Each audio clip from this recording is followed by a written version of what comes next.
Thank you for tuning in to an episode of InRange. I'm coming to you today from Bisbee, Arizona, the queen of the copper camps. This was founded by a man named George Warren when he found an incredible copper deposit here and has been active in mining from way back in the 1800s all the way up into the 1970s, going from adits and shafts and underground mining to open pit mines, which are incredible to see today. But I'm not here to talk about mining, and I'm not here to talk about George Warren. I'm here to talk about that street behind me, which is the main street of Bisbee, and the 4th of July parade that was going to happen here on July 4th, 1919. On July 3rd, 1919, soldiers from the 10th Cavalry from Fort Huachuca, about 35 miles away from here, came here that night for a little rest and relaxation because they were going to be in the annual 4th of July parade on that street right behind me, and this is their story.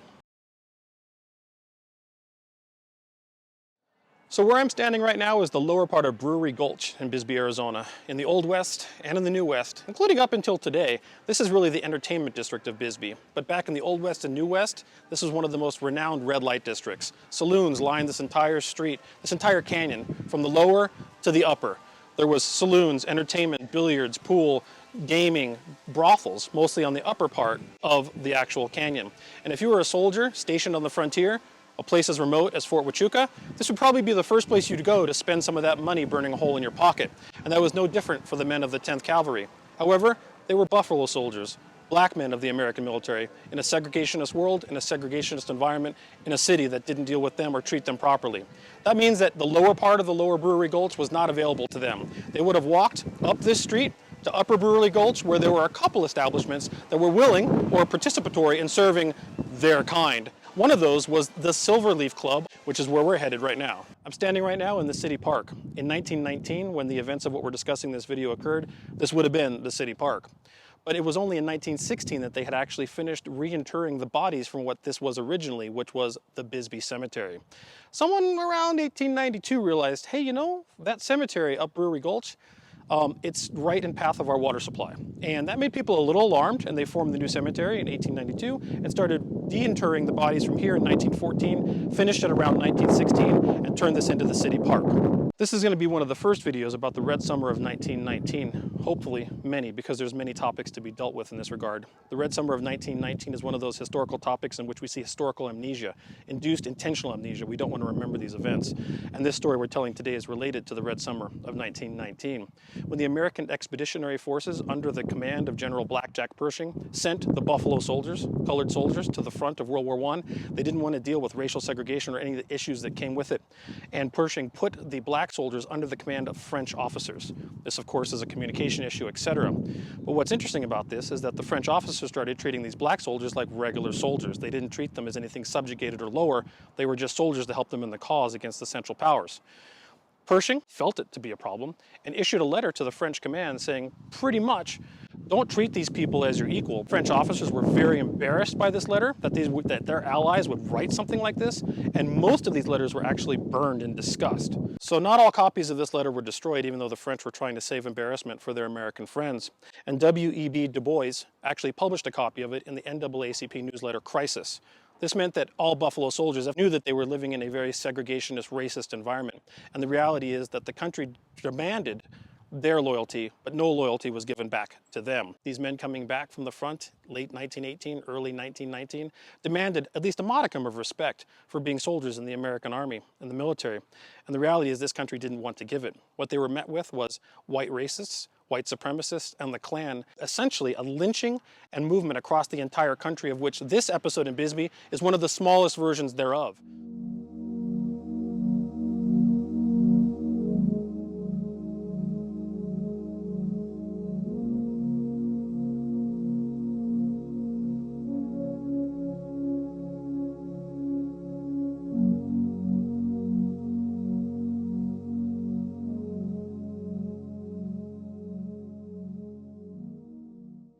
So the industrial workers of the world, sometimes referred to as the Wobblies, really a worldwide unionization movement, went on strike in 1917 for very simple reasons, which turned into what is now known as the Bisbee Deportation. Topic for another video, way too deep for today. However, Sheriff Wheeler, who was the sheriff of Cochise County at that time, also covered here on InRange on a video called When the Old West Became the New West, formed a posse and arrested over 2,000 of these men, put them on train cars and deported them to the middle of the New Mexico desert to ostensibly die. We're not aware of any of them dying in the New Mexico desert, but what they were now were persona non grata. They lost their careers and even maybe their families in the process of being deported to the New Mexico desert. And as a result of that, in the interest of community defense, they had people giving them information from around the community to let them know what they needed to be aware of for their own safety. As a result, they had a lot of information about what the local law enforcement was potentially planning for the Black Buffalo Soldiers of the 10th Cavalry, and they came to them with some very important information. So this building would have been across the street from the Silverleaf Club. It looks like by the architecture that it would have been around here in 1919, but across the street, I'm actually standing in the ruins of what would have been the Silverleaf Club at 94 Brewery Avenue. At about 9:30 p.m., an altercation occurred between 5 of the Buffalo Soldiers and 1 white military police officer. We don't know who started it. We don't really know the specifics around that, but we do know that an altercation occurred. The white military police officer was disarmed and struck over the head. This narrative got back to the chief of police, Kempton, and he issued an order to his officers, go up the gulch and disarm all Negroes that you can find. One of the officers with him was a man named Hardwick, who we're going to get into more. They started coming up from the lower gulch to the upper gulch, disarming every black person they could find by whatever means possible, striking them over the head, arresting them, whatever they thought they should do to quote-unquote disarm all the Negroes. As from what we said earlier, the Wobblies told them something might be going down in this town that's going to be pretty dangerous. Make sure you're aware and you're careful. That version of aware and careful for the soldiers of the 10th Cavalry was to remain armed. So at 10 p.m. here on July 3rd, 1919, this street turned into a dramatic firefight. Approximately 100 shots were fired from the officers' posse and the black soldiers of the 10th Cavalry. Miraculously, no one was killed. However, an innocent Mexican woman was struck in the head. She survived. At midnight, the black soldiers realized they could not sustain this fight reliably, and they ultimately surrendered and were disarmed. At this point, a small number of them were sent under an officer's watch, disarmed back to the military encampment in Warren, approximately 3 miles south of here, but the other 50 black soldiers were now disarmed and under arrest. At one point, an argument erupted between some of the soldiers of the 10th Cavalry and Officer Hardwick, and without even a flinch, he drew his revolver and shot one of them in the chest to put them in their place. Miraculously, he survived as well, but I have to wonder if the soldiers of the 10th Cavalry thought to themselves, maybe we shouldn't have let ourselves get disarmed. The reason that this didn't turn out as badly as it could have is very counterintuitive. In March of 1919, President Woodrow Wilson in a conversation stated, and I'm paraphrasing here, that the Negroes coming back from abroad would convey Bolshevism to America. As a result, he was concerned in a proto-Red Scare type of situation, and he sent the Bureau of Investigations to investigate the actions of the international workers of the world, who were seen as this communist subterfuge plot across America. As a result, the Bureau of Investigations was deeply trying to figure out what was going on with the Wobblies here in Bisbee, very specifically after the deportation of 1917. What they turned up wasn't some communist plot. What they did turn up was that the police here and the authorities of Bisbee were actually plotting to put the Negro in their place and were aware of that situation. As a result, they informed the officers of Fort Huachuca and others, and this firefight that happened here meant there was no disciplinary action happened or came to the 10th Cavalry Buffalo Soldiers. So as I said, miraculously no one died. Poor innocent Mexican woman was shot in the head. She survived, but we don't know in what condition. We know that none of the soldiers of the 10th Cavalry died, and we know that none of the officers died. We also know that no repercussions came for this event, even though the actual federal government and the Bureau of Investigations actually found local law enforcement culpable, not the soldiers of the 10th Cavalry. But that's how things worked in 1919.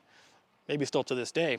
But that said, we still need to talk about Officer Hardwick. He continued his law enforcement career here in Bisbee until his actions became a little too intense for this community, and he was pushed off to Tombstone. Even Tombstone didn't really want him, and eventually he turned in his badge there and landed up in Pinal County, where he ran there for a while. Pinal County got tired of him, and he landed up in Calexico, California, where he became referred to as the Czar of Calexico, where he ran like a warlord-like approach to law enforcement in Southern California. If you're interested in this topic, which you should be, because it definitely is induced amnesia and something we leave out of the American historical narrative, I urge you to look into it. The Red Summer of 1919 is very interesting from the perspective of what it meant then and what it means now. Just like these ruins behind me, it still reverberates till today.